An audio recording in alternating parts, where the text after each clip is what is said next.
সংক্ষিপ্তভাবে মহাভারতের কথা বনপর্ব।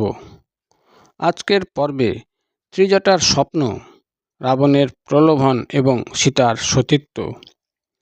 ঋষি মার্কণ্ডেয় বললেন, কামনার বশীভূত হয়ে রাবণ সীতাকে লঙ্কায় এনে এক সুরম্য ভবনে রাখলেন। সেই ভবনটি নন্দনবনের ন্যায় মনোহর উদ্যানের মধ্যে অশোক বনের নিকটেই নির্মিত। সীতা তপস্বিনী বেশে সেখানে থাকতেন এবং তপস্যা ও উপবাসে দিন কাটাতেন। তিনি সর্বদা শ্রীরামের চিন্তা করে করে অত্যন্ত কৃশ ও দুর্বল হয়ে গিয়েছিলেন। রাবণ সীতার দেখাশোনার জন্য কয়েকজন রাক্ষসীকে নিযুক্ত করেছিলেন। তাদের আকৃতি ছিল বড়ই ভয়ানক। সর্বদা ভয়ানক অস্ত্রশস্ত্র নিয়ে তারা সীতাকে সতর্কতার সঙ্গে পাহারা দিত। অনেক সময় তারা বিকট স্বরে সীতাকে ধমক দিয়ে নিজেরা বলাবলি করত, এসো, আমরা সকলে একে টুকরো টুকরো করে কেটে খেয়ে নিই। তাদের কথা শুনে সীতা একদিন তাদের ডেকে বললেন, ভগ্নীগণ, তোমরা আমাকে সবাই এখনই খেয়ে ফেলো। এই জীবনের উপর আমার বিন্দু মাত্র লোভ নেই। আমি আমার স্বামী কমললোচন রামকে ছাড়া বাঁচতে চাই না। অনাহারে থেকে আমি শরীর কিস করে ফেলব, তাকে ছাড়া আর কোনো পুরুষের সেবা করতে পারবো না, কথা তোমরা সত্য বলে জেনো। সীতার কথা শুনে সেই ভয়ঙ্কর রাক্ষসীরা রাবণকে সব কথা জানাতে গেল। তারা চলে গেলে ত্রিজটা নামে এক রাক্ষসী, যে ধর্মজ্ঞ এবং প্রিয় বাক্যশীল ছিল, সীতাকে বলল, সখী, তোমাকে একটা কথা বলি, আমাকে বিশ্বাস করো আর মন থেকে ভয় দূর করো। এখানে এক শ্রেষ্ঠ রাক্ষস থাকে, নাম অবিন্দ। সে বৃদ্ধ হলেও অত্যন্ত বুদ্ধিমান, সর্বদা শ্রীরামের হিত চিন্তায় ব্যাপৃত থাকে।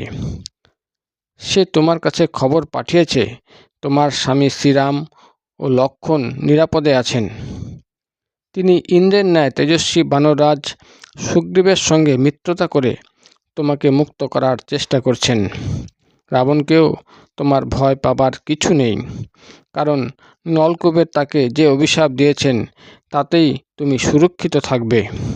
রাবণ একবার নলকুবেরের স্ত্রী রম্ভাকে স্পর্শ করেছিল, সেই থেকে তিনি শাপগ্রস্ত। এখন এই কামলোলুপ রাক্ষস কোনো পরস্ত্রীকে বলাৎকার করতে পারবে না।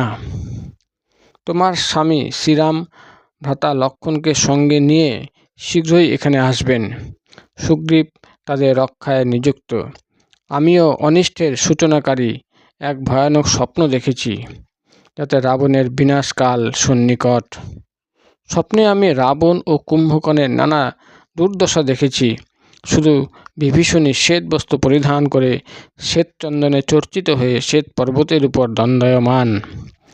বিভীষণের 4 জন মন্ত্রীকেও তার সঙ্গে একই প্রকার পরিধানে সজ্জিত অবস্থায় দেখা গেল। এরা সেই আসন্ন মহাভয় থেকে মুক্ত থাকবেন। স্বপ্নে আমি দেখেছি ভগবান শ্রীরামের বাণে সসাগরা পৃথিবী ঢেকে আছে। তোমার প্রতি যশ যে সর্বত্র ছড়িয়ে পড়বে তাতে কোনো সন্দেহ নেই। সীতা, তুমি শীঘ্রই তোমার পতি ও দেবরের সঙ্গে মিলিত হবে। ত্রিজটার কথা শুনে সীতার মনে আশার সঞ্চার হলো যে তিনি পুনরায় তার স্বামীর সঙ্গে মিলিত হতে পারবেন। ত্রিজটার কথা শেষ হওয়া মাত্রই অন্য সব রাক্ষসীরা এসে তাকে ঘিরে বসল। সীতাদেবী একটি পাথরের উপর বসে রামকে স্মরণ করে কাঁদছিলেন। কামপীড়িত রাবণ সেই সময় সেখানে এলেন। সীতা তাকে দেখে ভীত সন্তুষ্ট হলেন। রাবণ বললেন, সীতা, তুমি আজ পর্যন্ত তোমার পতির উপর যে অনুগ্রহ করেছ তা যথেষ্ট। এবার আমাকে কৃপা করো। আমি আমার সব রানীর থেকে শ্রেষ্ঠ মর্যাদা দিয়ে তোমাকে প্রার্থনী করে রাখব। দেবতা, গন্ধর্ব, দানব, দৈত্য এদের কন্যারা সকলেই আমার স্ত্রী রূপে বিদ্যমান। 14 কোটি পিশাচ, 28 কোটি রাক্ষস, এদের 3 গুণ যক্ষ এখানে আমার আদেশ পালন করে।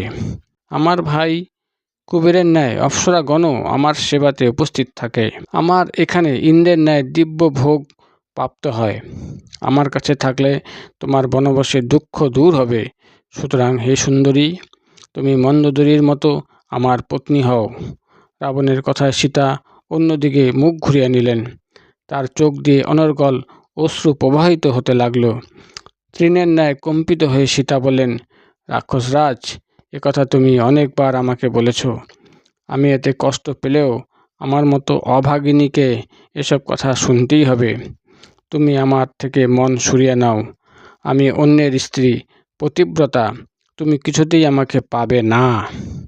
এই বলে সীতা তার আঁচলে মুখ ঢেকে কাঁদতে লাগলেন। সীতার সোজা উত্তর শুনে রাবণ সেখান থেকে চলে গেলেন। সীতা রাক্ষসী পরিবেষ্টিত হয়ে সেখানেই বসে রইলেন।